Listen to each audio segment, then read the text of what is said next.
I'm Kamika Dillard, certified ACC professional coach and CEO of Fail Forward Coaching. At Fail Forward Coaching, professional growth isn't one size fits all. That's why we've created 3 ways to support you. DOT for building clarity and direction, RISE for resilience and intentional action, and VISION for long-term strategy and leadership. Each program is designed to help you move through setbacks with confidence and clarity and create momentum that lasts. No pressure, no hustle, just real progress. Ready to explore what's possible? Book a free discovery call at failforwardcoaching.com.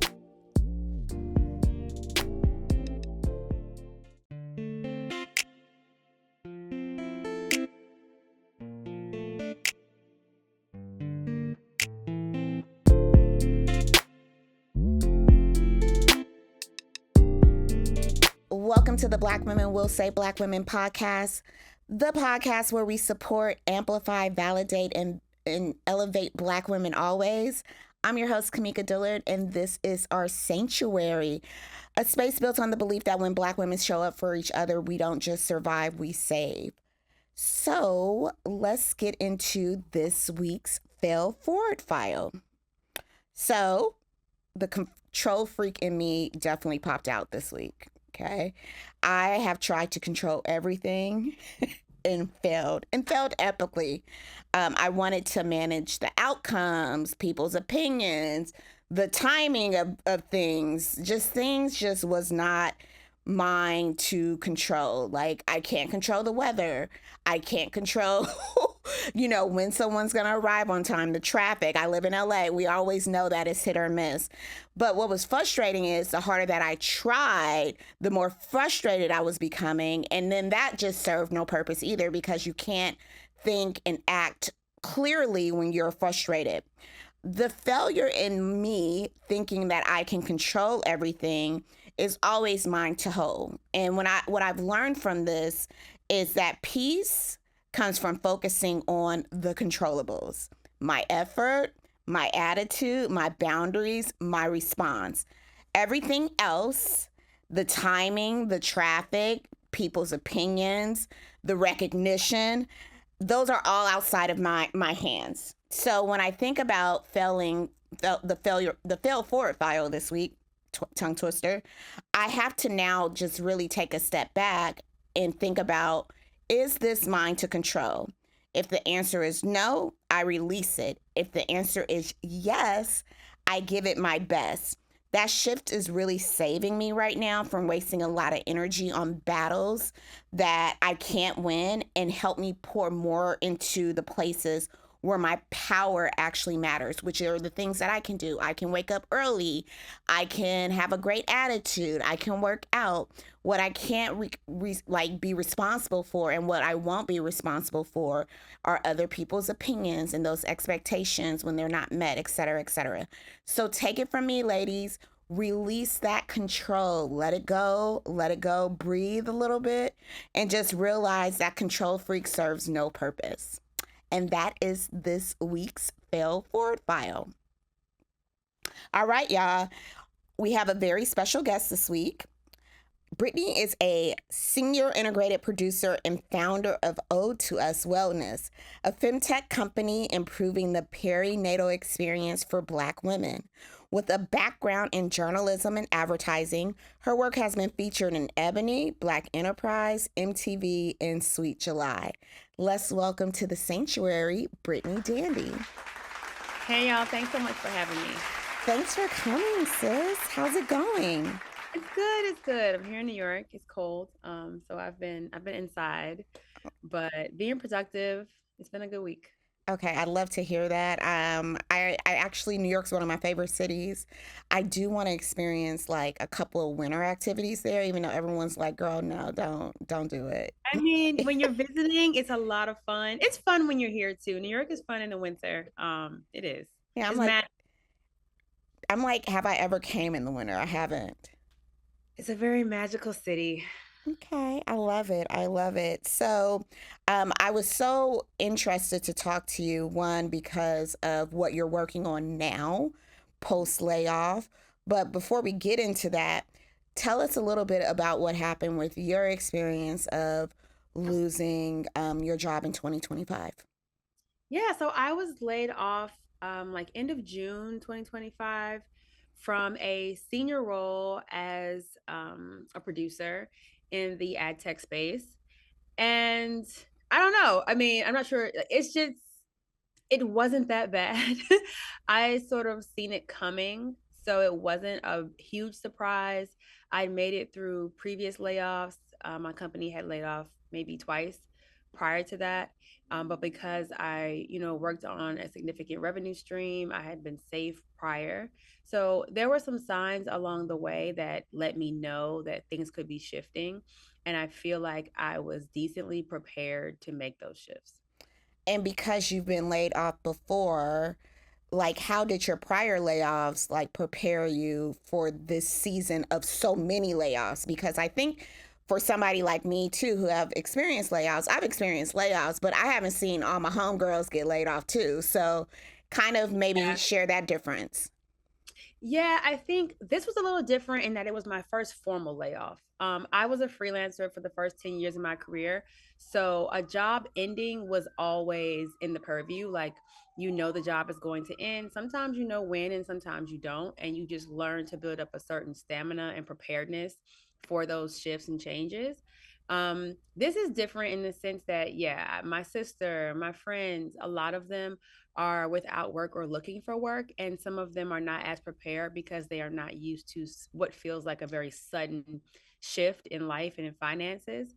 I think for me, being a freelancer for 10 years was the ultimate preparation to one, not only taught me not to lean on a company for my value and for my purpose and to validate my entire career per se, but it also taught me the ebbs and flows and that corporate shifts very quickly sometimes. Reorgs happen, people are pushed out, changes happen, and you have to be able to flow with those changes. So financially, it taught me to prepare as far as like making sure savings is in order, having funds available for those ebbs when it happens.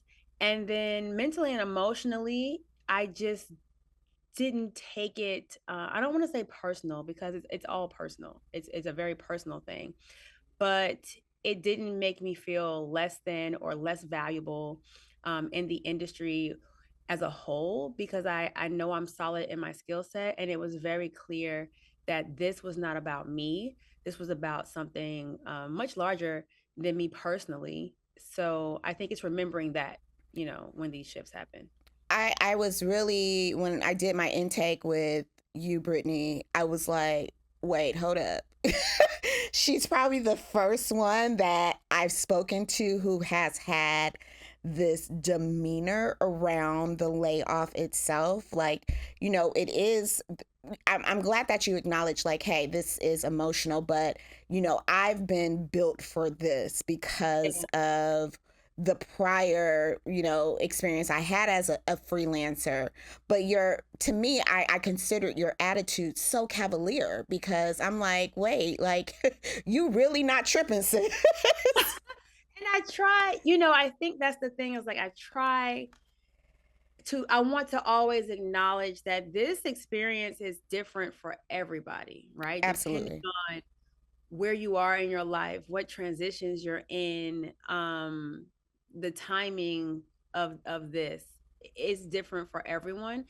Because I had some foresight, because I number one saw a series of layoffs with my teams, right? And how abruptly it could happen. I'm also very vocal at work. So when this was happening, I was asking questions. The rapport I think you have with your immediate manager is so important. The things you feel comfortable asking, discussing. I'm very straightforward and direct, and that's okay. It's okay to be direct, and I think some people are uncomfortable in that sometimes. But when layoffs were happening and I wasn't in the mix, I was very intentional about asking questions. So what does that mean for our team? So top down, tell me what the shifts have been. So that reorg means what? Let me see a org chart. Let me see an updated org chart. oh, you can't produce an org chart. Like, so, where do I sit now? Keeping up with revenue streams and where the money, tracking the money in a corporate structure is so important. And I was doing that from day one. I knew I was on a revenue stream that my company could not exist without. It was the engine. As long as I am on the engine, I am somewhat protected, not 100%, because I watch team members on that same revenue stream, above and below me, be pushed out for whatever the reasons were. But it's paying attention. So once I was shifted to a 50% role on that stream and 50% someplace else, that to me was a red flag. If you have moved me 50% someplace else, then this other thing is not as guaranteed, like the same security does not lie there. So if anything, I knew I'm at least 50% at risk. Right. And it's starting to prepare for those things. When you start seeing those shifts, when you start seeing shifts in your company, you need to start preparing. You need to start like tucking away a little money, moving some things around, like making sure you're taking advantage of all those benefits before that shift happens. So when the shift finally did happen, how did you spend your first 30 days of your layoff? Okay, number one, like you said, I was so happy. Like I was just so happy to be free. Like I'm very real about things. And two things I knew for sure, there wasn't a ton of trajectory for me where I was. I was comfortable, and in the sense that I was 100% remote. I have 2 little kids. Being remote and being flexible is invaluable to me. So like that was a benefit. But there wasn't a lot of upward trajectory, right? So like I knew that. I'd been there several years, it's time to go. It really was, either on my own accord or someone else's. So for me, I was initially a bit happy about the opportunity to figure out what was next and to also take a break, to have a little sabbatical. I feel like this is a sabbatical for me. So the first 30 days, I spent getting my affairs in order, right? Like number one, had to negotiate my way out. That was the first thing. And I want to start from even before that. I want to start from that call. I have that call. I immediately started asking questions. The role was eliminated. Is this due to anything in particular to me? Ask questions, right? Because this affects like how you move forward in the workforce. This affects if you can reach back out for recommendations, how comfortable you feel doing so. So my first point was to speak with the person who relayed that information to me, who was like VP level on the team, so they could give me a top-down view of why the role was eliminated. He reassured me it's nothing to do with your performance at all. If you need anything as a recommendation or anything like that, feel free to reach out to me personally, to reach out to your direct manager. So I asked those questions on that call. I even asked him, why are you telling me this? I don't see you but once a season. Like, why are you the person sharing the information? And he was like, I know that's a bit weird, and it's because of the org structure, and this is why. But if you need something, reach out to me. So that's the first thing, making sure, where do I stand with this company right now? Let me know what the stance is. Next thing was HR. I got to negotiate this severance. I'm definitely not agreeing to anything on this call, ma'am. So talk to you, I'm blue in the face. Let her know. Like, okay. Mm-hmm. You will be hearing from me and my attorney, and we will get back to you with what our needs and questions are. Exited that call and immediately, wanted to see my package and also wanted to talk to a lawyer. So got on the phone with my network. I immediately started telling people, which I think some people don't do. They want to hide it. They feel like they're failing. Oh my God, I was laid off. I was let go. This is embarrassing. I literally had a meeting that same afternoon with a friend, and I told her like, oh my God, guess what happened? And she's like, she's like, oh, I'm so sorry. And I'm like, girl, don't be sorry. Do you know an employment lawyer? Like I gotta get to business. Like, yeah. I need an employment lawyer. I need a recommendation. She gave me 2. So I had some consultations with some lawyers that week. I ultimately did not hire anyone to represent me because there were no cases. There was no reason to represent me. There were some things I had questions about previous incidences that had happened during my tenure there. And I wanted to unpack those incidences with an attorney. So that's another thing too. Think about what you have endured and been through, things you may not have addressed before. This is your last time to address them. So get Absolutely. those affairs in order. After those consultations, I felt confident enough to move forward with negotiations independently. And that's what I did. And negotiation took a long time. It took a month. It took the first 30 days. So 30 days later, I was still talking to HR. Oh, wow. But some of the things that I wanted were like healthcare. I was the primary healthcare provider for my family. I had really good benefits, very affordable benefits, meaning my company paid for them. So making that transition had to be well thought out. I did have options, but those options cost a lot of money, and that would be a really big shift. So considering like what are all your healthcare options? I have two little kids. How am I going to make sure that they're good? They're always, in and out the doctor's office. How am I going to make sure they're good? So it was negotiating my health care, negotiating, of course, the actual severance finances, the money. Um, yeah, that's how I spent the first 30 days. And I mean, going back and forth, I don't want to say it was exhausting, but it was very intense.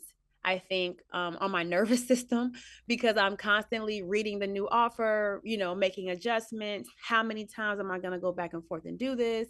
This is uncomfortable. I'm not used to being in like this legal situation with people, but you have to remain confident that you can do it and reassure yourself that this is the norm. This is the norm. The norm and the standard is not for you to accept whatever is given to you. The norm is to analyze your needs and to make requests respectfully and try to get as close to what you need or want as possible. Absolutely. I'm so glad you really went in headstrong around that because we don't talk enough about negotiation because a lot of people don't even negotiate when they first get the job. And one of my biggest fears, and I'm a negotiator, I don't know if I've shared on the podcast how when I graduated from business school, me and my friends got a negotiation script and we were all using the same script to ensure that, hey girl, we gonna go back and ask for this and this is how we're gonna say it. And we were really like pumping ourselves up because we're in our late 20s. None of our parents negotiated. Nobody taught us how to negotiate. And I love that on your exit you were like, no, I'm negotiating. I too had one of my line sisters who's a lawyer actually look over my agreement. I talked to so many people to make sure this made sense. And I was blessed because I'm in a protected class. I'm over 40. They had to give me 45 days if I wanted to sign my actual severance agreement, which, that's a whole nother layer. And a lot of people aren't even aware of that, especially if you don't live in a state like California, New York, like some of these blue states where we're employee friendly versus employer. Yeah, for sure. And I think to your point, you know, I was working for 10 years before I got into corporate. There was a lot I didn't know about what I could and could not do. And thank God for the woman who taught me about what an employment lawyer was. What is Mm-hmm. that? No one ever taught me, didn't tell me that.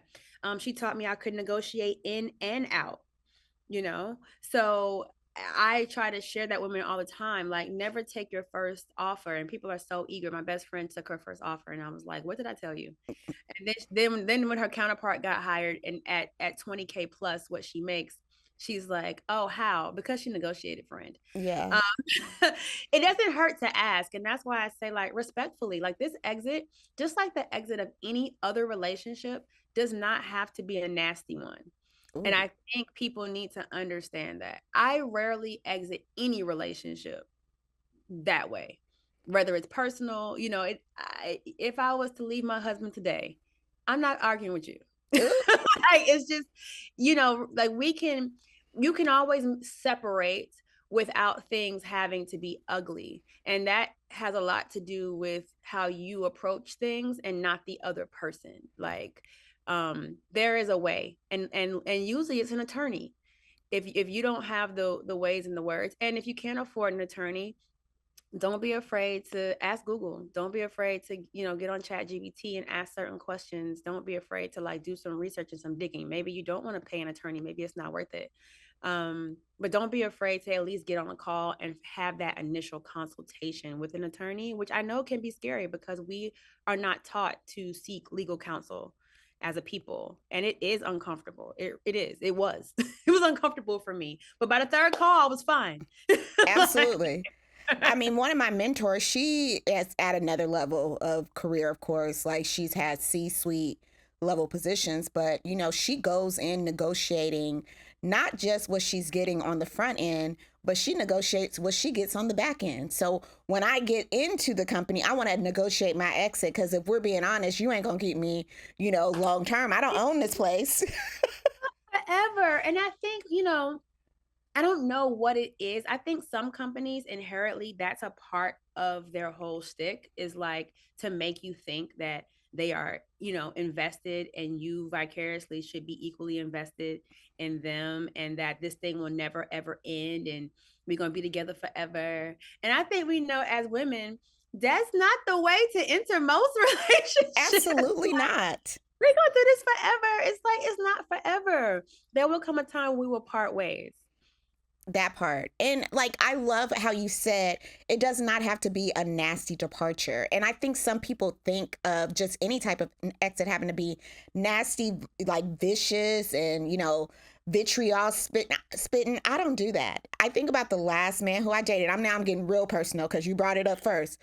But, when we had a conversation about him deciding that he wants to have community peen. And I said, that is fine for you. That doesn't work for me. And I wish you the best. And he was just so, I think he thought it was about to be this back and forth and like, this upsetness. And I just say, be blessed. It upsets a lot of my girlfriends how I am, especially from that perspective. But I don't want to argue with you. You've made your decision. I'm not here to change minds, hearts, none of that. Be blessed. Be blessed. Okay. I hope it works out for you. I really, truly do. I wish you the best. But I wish you the best. And we all have agency. And I think for some people, they think it's a personality thing. Like I have friends who have a different personality than me. They're very passive. They're very by the book. They're very follow the rules. And it's like, you can negotiate with a smile on your face. Absolutely. If you need to smile through it, if you need to be overly pleasant, like do what you got to do, but write the letter, sis, send the email. Like, you don't have to be rude to get your point across, and you don't have to be overly grateful. I think people are like, well, I was just happy I got such and such and so and so. It's like, yeah, because you didn't know what Katie got. That's why you was so grateful. That part. And my biggest fear is that because so many Black women have been laid off, we're going to start to devalue ourselves when we go into the next job, and we'll be so afraid to negotiate and we won't go after the bigger positions.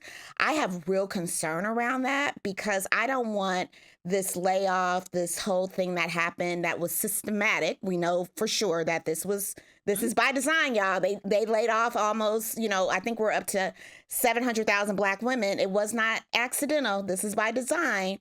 Like, I don't want us to operate from a place of fear. And that is one of my largest concerns. And we'll probably have to do some episodes just around negotiation because I don't want us to devalue ourselves because one company decided to make a decision that really wasn't about us, but about us. Like, oh, well, like we got to move on, and we can't let that get into who we think we are and whose we are. Like we got to stand firm in that. And a lot of that confidence comes from preparation. Absolutely. And I think people need to understand that you feel scared because you are not equipped, you're not prepared. And you need to acknowledge that. And then you need to go get equipped and get prepared. And that can happen. I watch TikTok videos of attorneys giving tips. Let me tell you, education can come from a lot of places. You may not have a network. You may not have people you can get on the phone and call and ask a question. You may not even know what question to ask. But if you can think like, what questions should I ask in a layoff? That's a very simple, easy prompt. And you will get a response back, and you take notes and you teach yourself. And I think freelancing taught me that too. Like, I taught myself to go from a journalist to a marketer, to this tech space. And at each level, I had to learn a new aspect of the skill set. There were some transferable skills there, but there's some things I really had to learn. And being in corporate, there's so many things about, political structures, and like, there's policies, there's learning HR. Get you a friend in HR. Thank God I had a Black woman in HR who I could, go to ask questions. And even then, she did some things that I was like, She's still HR. she's still HR. She's still HR. But when it came time, when we both, left and we could discuss things, we did. And I could ask questions. And like you said, even if it's having a script that you are passing around from friend to friend, that's fine. That's totally okay. I love it. So you negotiated. So we always talk about numbers here. Where did you land in terms of the number of weeks you got for your severance, months, et cetera, et cetera? I landed at 8 weeks. Okay. I think I was originally offered 6 and got it increased to 8. Or was I offered 4? I think I also offered 4 and I got it increased to 8. And then I got my healthcare extended because I was the primary person taking care of the family. So I was able to negotiate that too. I And love people always it. forget about their healthcare, but you got to think about all the aspects of your benefits and everything. This happens to women. I'm also in the maternal health space. This can happen while you're in the middle of IVF, or you're in the middle of freezing your eggs, or anything. Think about asking for those requests. Can I get an extension to at least finish this round of IVF, or this process of freezing, or whatever, because healthcare is just as important as the money. Yes, I agree. And did you have your 6 month savings? Yes, I had. Well, yeah, liquid, no. But when we think about additional assets, if I needed to tap into that, yes. I was able to negotiate the severance, which I knew would take me. The goal was to have that stretch to the end of the year.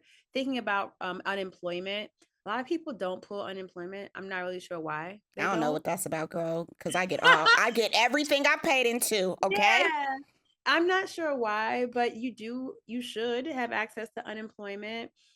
Definitely had a robust savings. And then, of course, we had additional assets that if we needed to tap into for some reason, we could. I'm also partnered. I have a husband. So that also provides another sense of security. He's working. But yeah, savings is so important. And being a freelancer taught me that. I think when I was a freelancer, when I first got hired for a job, I would save as much of my paychecks as I could, like 50% if possible, because I already know this job is ending. And I think people who are in corporate jobs need to move that way. You need to move not in scarcity Yeah, as it's ending, but understanding like there will come a day when you leave here. And what if you do want to take a break? What if you want 6 months off? that part. They say date your corporate job, not marry them. So if you're always dating, you move a little differently Move a little than different. yeah, Yeah. and even with marriage, like how you said, like this thing may end. One of my best friends, shout out to Jacqueline.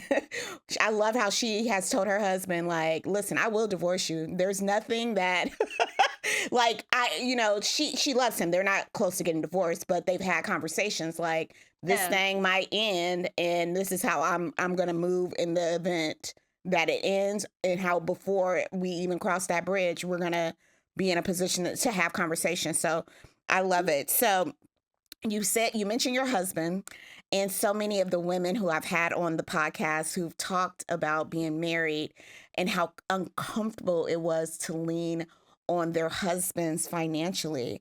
How are you navigating that space of, your husband is now the primary breadwinner and you're not as financially like equal, I'm Yeah. just making some assumptions, as you were in the past to where he's at right now? I'm fine. I'm so fine. I don't have the need to be I don't have the need to continue to make more than him. Like I was making more than him and he wasn't far behind. Um and he has other assets too. So like that's the thing. We get really caught up on what it looks like on paper and what your job. I mean, like we have been together, we've been married for 10 years, we've been together for 20. I don't think we are even thinking about each other in that capacity anymore. It feels good to have someone who this can happen to me and he can be fully supportive and he can tell me to take my time. You don't got to go back right now. You deserve this time, take a trip. Like he jokes sometimes, he calls me and he's like, you're really momming hard over there, aren't you? Like he's like, you're really leaning into this like stay at home mom life. And I'm like, yeah, I mean, he's known me my whole life mostly, and I've been working my whole life. Like he's watched me work and work and work, sometimes two jobs, sometimes both of us working two jobs, especially when I was freelancing.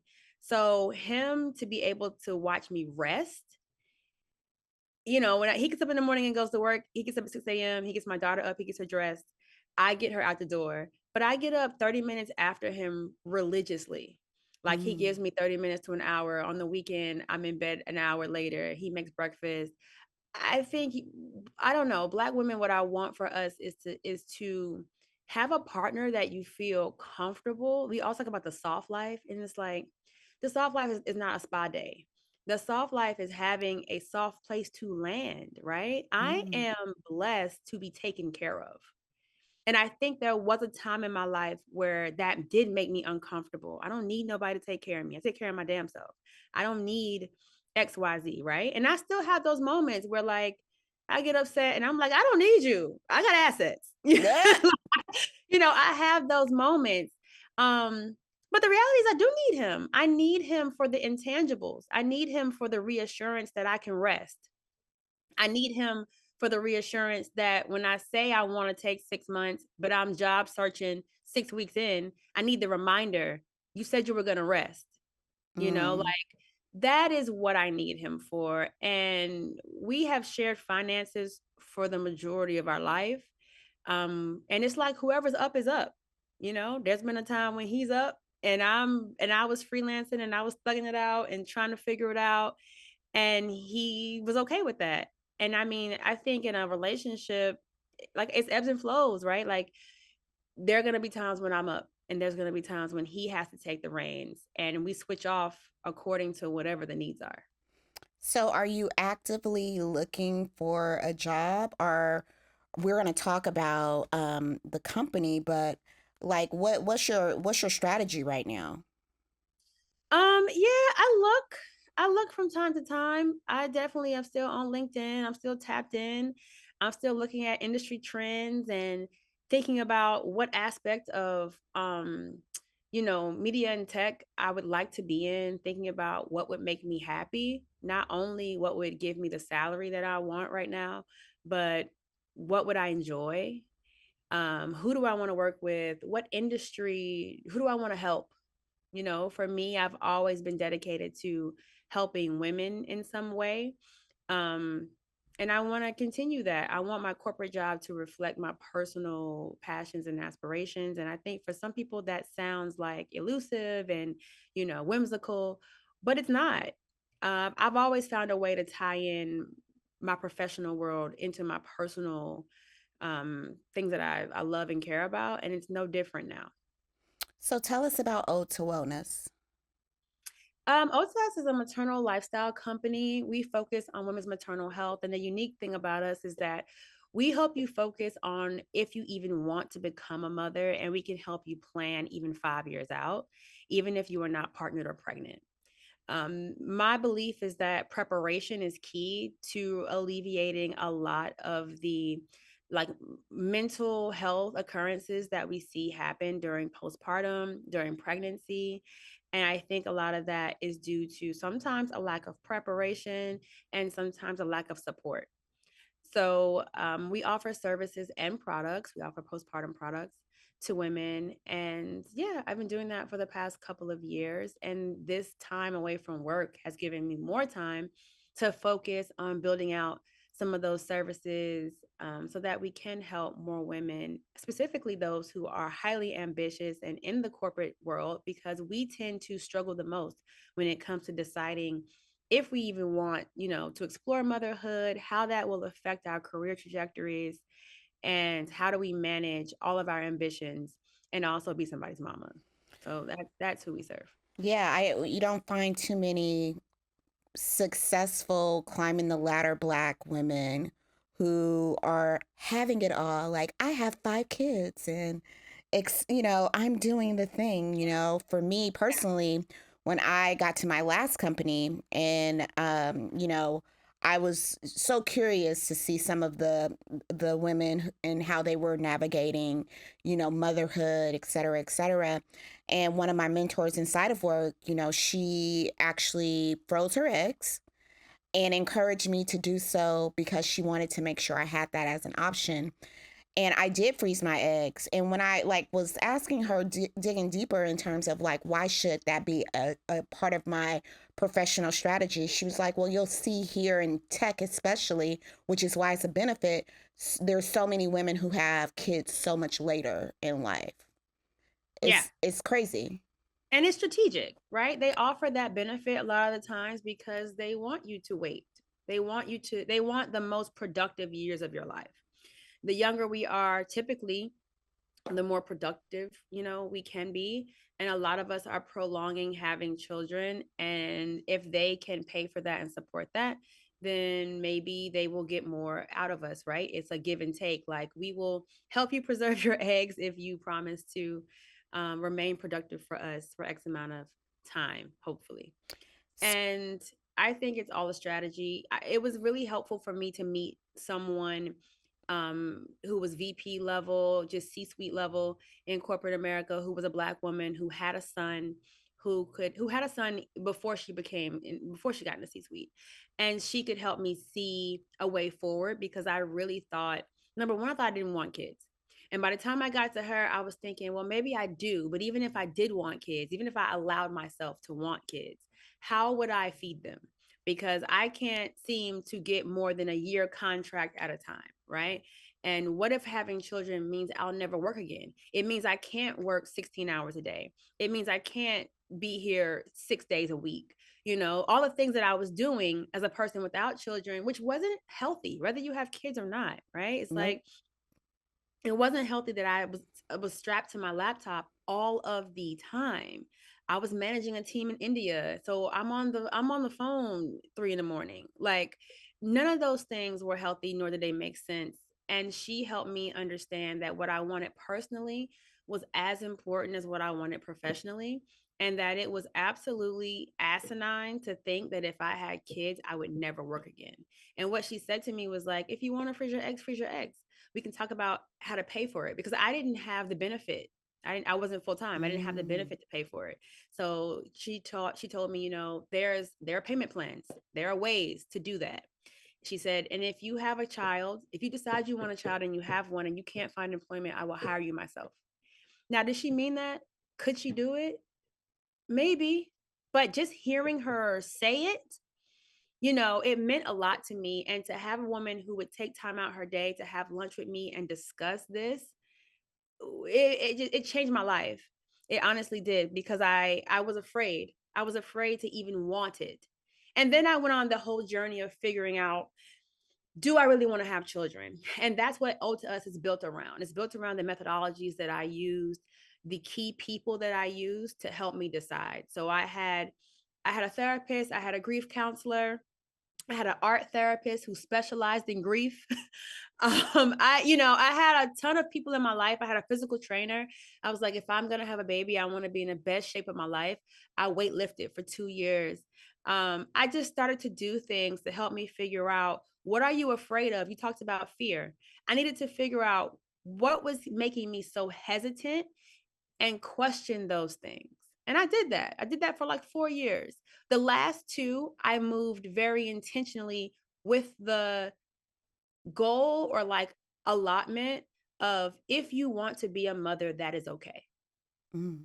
Because I just trained myself to just say no. I don't want that.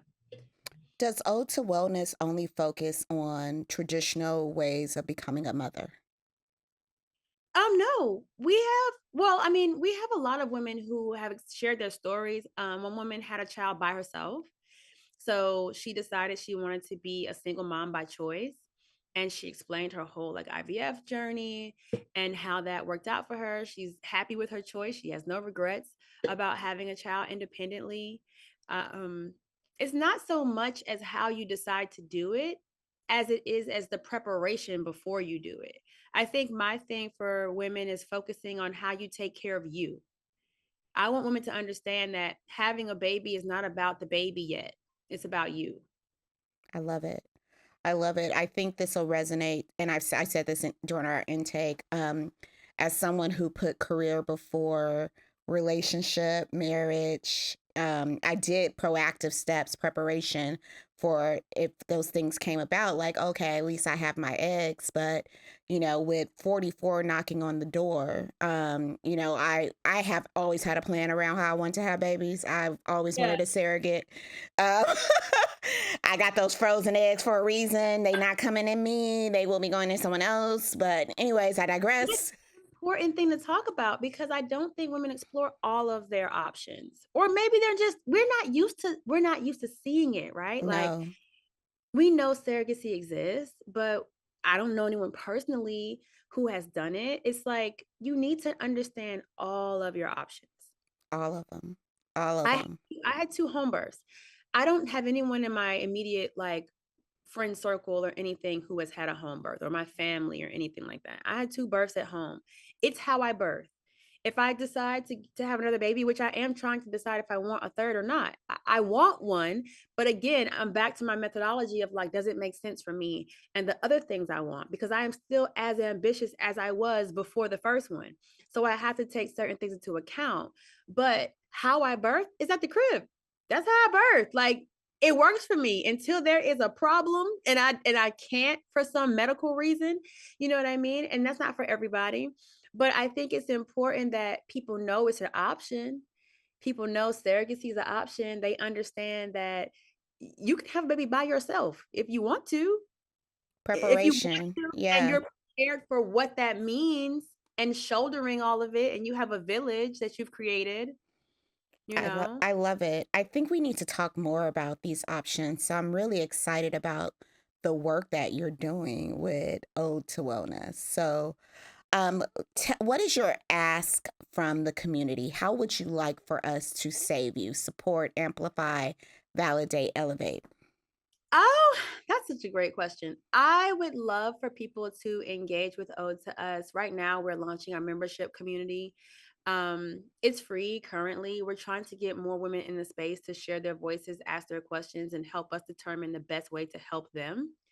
So I think if women are open to going to ode2us.com /join and just signing up and joining the community, dropping their questions, engaging, that would be so helpful.